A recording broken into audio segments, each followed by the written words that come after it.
Hello साथियों, नमस्कार। आप सभी को मैं अपने चैनल पर साथियों हार्दिक स्वागत करता हूं। साथियों देखिए, शिक्षकों के ऑनलाइन हाजिरी बनाने के संबंध में शिक्षा मंत्री ने एक लिखित जवाब में स्पष्ट कर दिया है कि ऑनलाइन हाजिरी बाध्य नहीं है।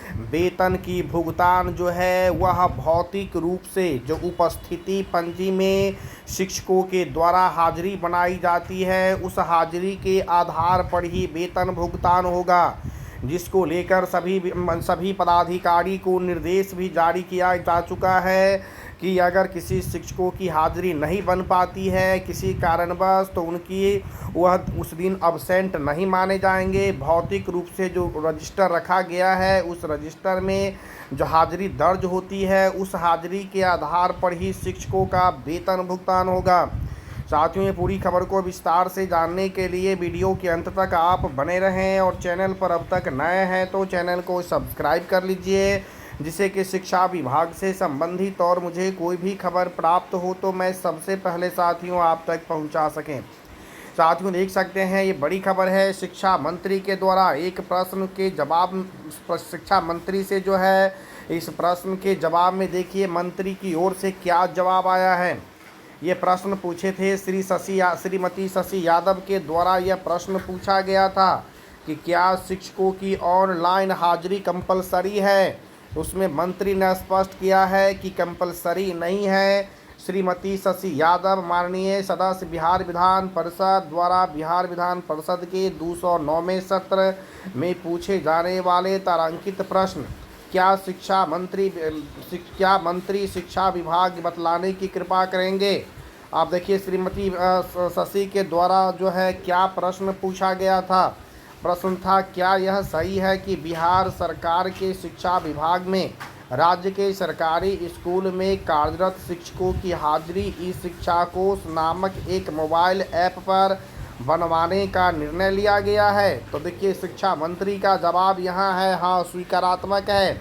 देख सकते हैं, यहाँ मंत्री है, यहाँ सुनील कुमार के द्वारा ये जवाब आया है कि हाँ, शिक्षकों के द्वारा ऑनलाइन हाजिरी बनाने के लिए एक ऐप का विकसित किया गया है। अब देखिए क्या कहा गया है।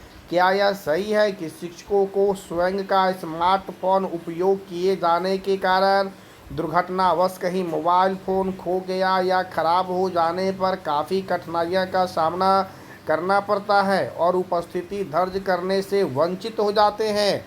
अब इसमें देखिए शिक्षा मंत्री का क्या जवाब आया है। वस्तु स्थिति यह है कि विभागीय पत्रांक 679 दिनांक 27/8/24 द्वारा सभी संबंधितों को सूचित किया गया है कि सर्वर डाउन, नेटवर्क समस्या या अन्य कोई कारण से यदि प्रधानाध्यापक या शिक्षक अपनी उपस्थिति दर्ज नहीं कर पा रहे हैं, दर्ज नहीं कर पा रहे हैं, तो ऐसी स्थिति में शिक्षक द्वारा भौतिक यानी उपस्थिति पंजी जो शिक्षकों के लिए होती है, भौतिक रूप से उपस्थिति पंजी में उपस्थिति दर्ज कर सकते हैं तथा इन आधार पर वेतन भुगतान होगा। तो साथियों, इससे स्पष्ट है कि जब वेतन भुगतान भौतिक उपस्थिति पंजी के आधार पर ही होना है, तो फिर ऑनलाइन हाजिरी का क्या मतलब है। साथियों, वीडियो को एक लाइक जरूर कर दीजिएगा और चैनल को सब्सक्राइब करके बेल आइकन को ऑन जरूर दोस्तों कर लें, जिससे कि शिक्षा विभाग से संबंधित और मुझे कोई भी खबर प्राप्त हो तो मैं सबसे पहले साथियों आप तक पहुंचा सके।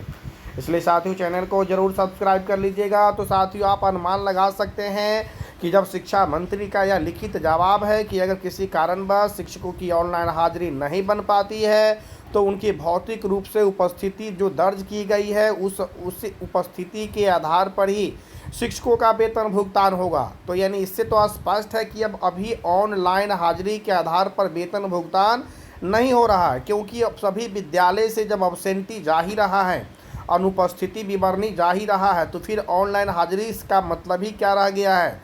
लेकिन ये एक विभाग का समझिए एक तमाशा है, एसीएस का एक मान सम्मान की बात है कि आदेश दे दिए तो फिर कैसे इसको वापस ले। लेकिन आज न कल ऐसा प्रतीत हो रहा है कि यह बहुत लंबे समय तक चलने वाली प्रक्रिया है नहीं।